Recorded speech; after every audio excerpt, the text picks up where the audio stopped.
Why do you always have to interrupt my videos, huh?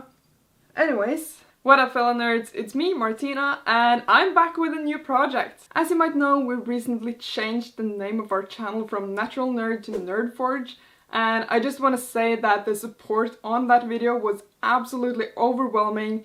I'm so grateful to you guys and I love you so much. But now I have kind of a different problem. Remember the sign I made behind me here a while ago? We gotta make a new sign. So that's today's project.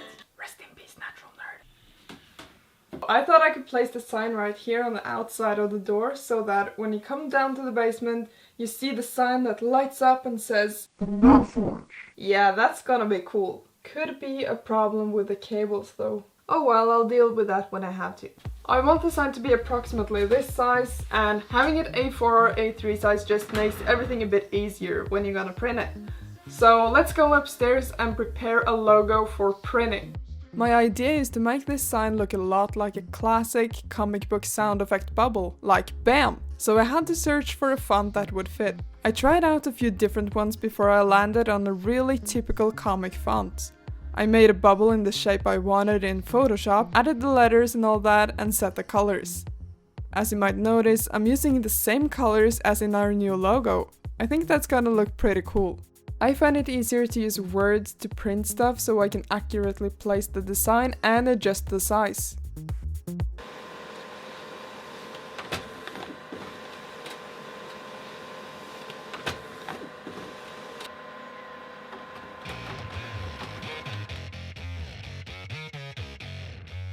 I had to print out 3 sets because there are 3 layers, and I had to make cutting templates for each one. It takes some time to line everything up and cut the letters out accurately and stuff, but it really just saves some time to do it properly now rather than later.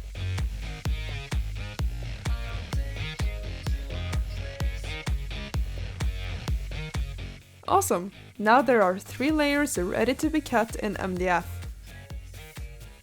Now this this cloud piece is going to be the piece that is going to be farthest back. And I'm planning on making it hollow so that I can fit most of the wires and everything from the LED strips inside here so that it will look more clean. Now I'm gonna draw the shape so that it doesn't go outside of this spiky bubble that is going to be on top of it.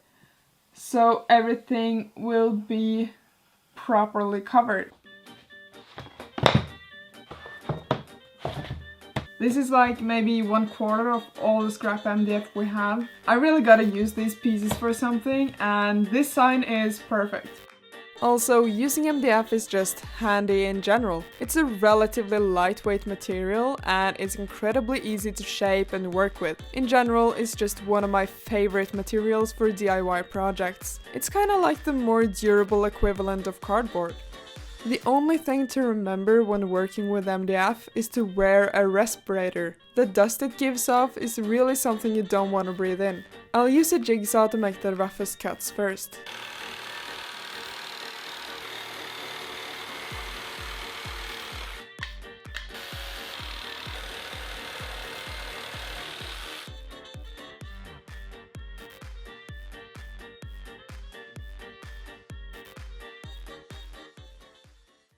Time to bring forth the scroll saw. This is probably one of the most valued tools I have, and I've used it countless times to cut acrylic and MDF. It's a really great tool to have when you're a hobbyist or DIYer or whatever, as it opens for quite a lot of opportunities in projects and crafting. Right here I'm using it to cut out all the letters as neatly as I can manage. You can also use a coping saw as an alternative to this tool. I could have done the hole cuts with a scroll saw too, but I'm just too lazy to remove and reattach the blade, so I decided to drill and file down the holes instead. It's really convenient to have a set of small files for stuff like this when you have to make sharp corners.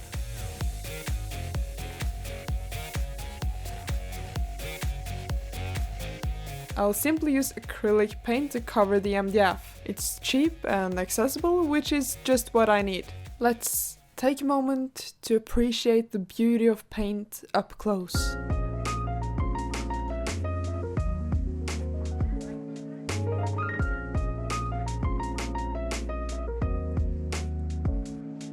Now I'll just paint all the pieces in their assigned colors. All of them needed at least 3 layers to be properly covered. The yellow one required about 6 or 7 because it's such a light and bright color, while the darker ones only needed about 3 or 4.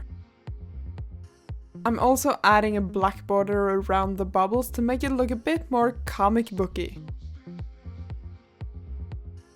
I'm gonna take this cardboard and cut it into small squares or circles or whatever and just stack them on top of each other to make some space for the LED strips behind the letters to lift it up from the background.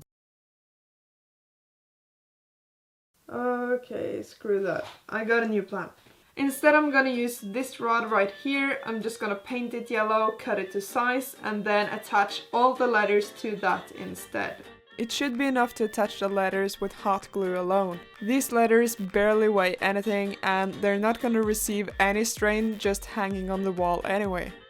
The electronics in this build is really simple. The components I used is an ice blue LED strip, a power connector, and some thin wires. That's it. As always, you can find everything down below.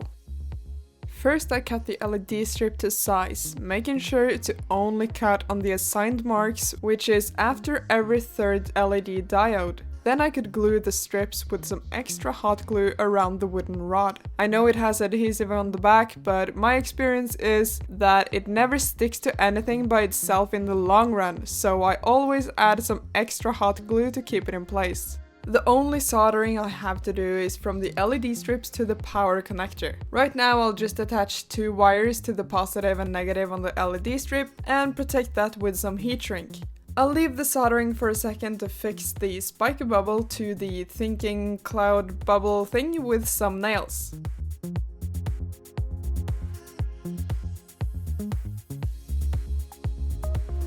I spent some time adjusting the position of the letters, then I marked 2 spots where I could drill holes for the wires to go through to the back.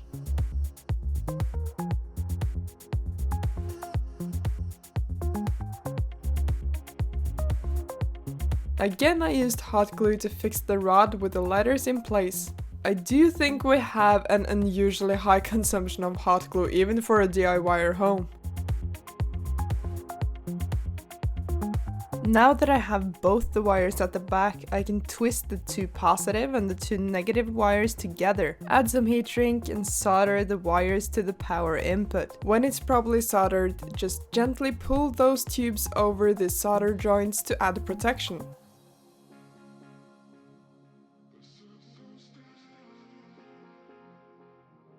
Okay guys, the sign is finished, so the only thing left to do is to hang it on the door.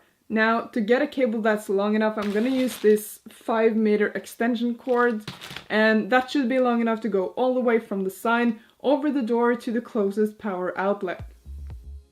I was a bit worried that the cables would stop the door from closing, but it really has a lot of space above it, so there's no issue closing it, even with a cable there. I made sure to give it some slack above the hinges though, so there would be no problems opening or closing the door. With the last cable clip in place, we can call this project a success. Right guys, so that's gonna be it for now. I really liked making this sign and I hope you enjoyed watching it. I really love the new channel name and I hope you like it too. If you're wondering about what we're doing in between projects or just behind the scenes stuff, you can go to our Instagram account where we post regular updates. Thank you so much for watching and I'll see you in the next one.